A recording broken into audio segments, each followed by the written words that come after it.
الصلاۃ والسلام علیک یا رسول اللہ وعلی آلک وصحابک یا حبیب اللہ۔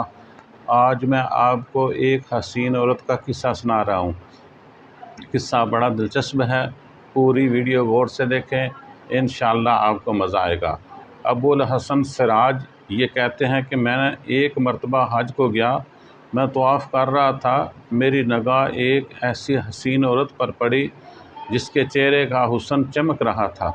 میں نے کہا، واللہ ایسی حسین عورت میں نے آج تک نہیں دیکھی، یہ اس کے چہرے کی ساری رونق اس وجہ سے ہے، کوئی بھی رنج و غم نہیں پہنچا۔ اس نے میری یہ بات سن لی، کہنے لگی، تم نے یہ کیا کہا؟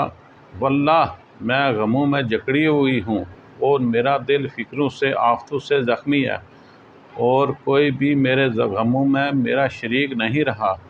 میں نے پوچھا، کیا ہوا؟ یہ سب میں نے تعجب سے اس سے پوچھا۔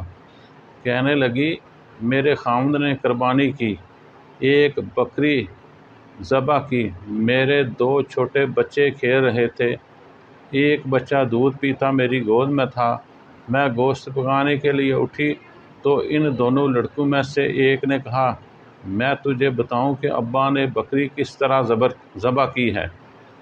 اس نے کہا، بتا۔ تو اس نے چھوٹے بھائی کو لٹا کر بکری کی طرح ذبح کر دیا، پھر وہ اس کو ذبح کر کے ڈر کے مارے بھاگ گیا اور پہاڑ پر چڑھ گیا، وہاں ایک بھیڑیے نے اس کو کھا لیا۔ باپ اس کی تلاش میں نکلا، ڈھونڈتے ڈھونڈتے پیاس کی شدت سے وہ بھی مر گیا۔ میں دودھ پیتے بچے کو بٹھا کر دروازے تک گئی کہ خامند کا کچھ پتہ کسی سے ملے، تو وہ بچہ رینگتا ہوا ہانڈی کے پاس پہنچ گیا۔ یہ ہانڈیاں چولہے پر رکھی ہوئی تھی، جوش سے پک رہی تھی، اس کو جو اس نے ہلایا وہ پکتی پکتی اس پر گر گئی، جس سے اس بچے کا سارا بدن کا گوشت جل کر ہڈیوں سے الگ ہو گیا۔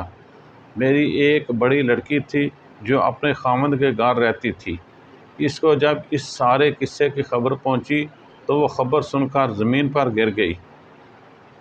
اسی میں اس کی بھی موت مقدر تھی، وہ بھی مر گئی۔ قالوا انا للہ و انا الیہ راجعون۔ مقدر نے ان سب کے درمیان سے مجھے اکیلی کو چھوڑ دیا۔ میں نے کہا، مصیبتوں پر تجھے کس طرح صبر آیا؟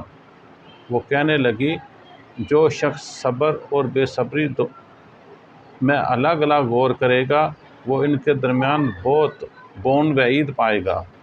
صبر اس کا انجام محمود ہے اور بے صبری پر کوئی اجر نہیں ملتا۔ یعنی اس عورت نے یہ کہا کہ اگر میں نے صبر کروں گی تو مجھے اللہ تعالیٰ مقام محمود جو جس کا وعدہ نبی پاک صلی اللہ علیہ وسلم سے کیا ہے، تو مجھے بھی محمود، یہاں اس سے مراد محمود سے مراد کامیابی ہوگی۔ اگر میں نے بے صبری کی تو مجھے کوئی اجر نہیں ملنا۔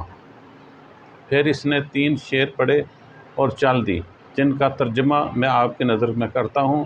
وہ یہ ہے کہ میں نے صبر کیا اس لیے کہ صبر بہترین اعتماد کی چیز ہے۔ وَاصْبِرْ عَلَىٰ مَا أَصَابَكَ۔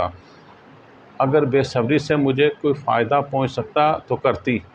میں نے ایسی مصیبتوں پر صبر کیا، اگر وہ مصیبتیں پہاڑوں پر پڑیں تو پہاڑ بھی ٹکڑے ٹکڑے ہو جائیں۔ میں نے اپنے آنسو پر قدرت پائی، بس ان کو نکلنے سے روک دیا۔ یعنی وہ کہہ رہی ہے کہ ان تکلیفوں کے باوجود میں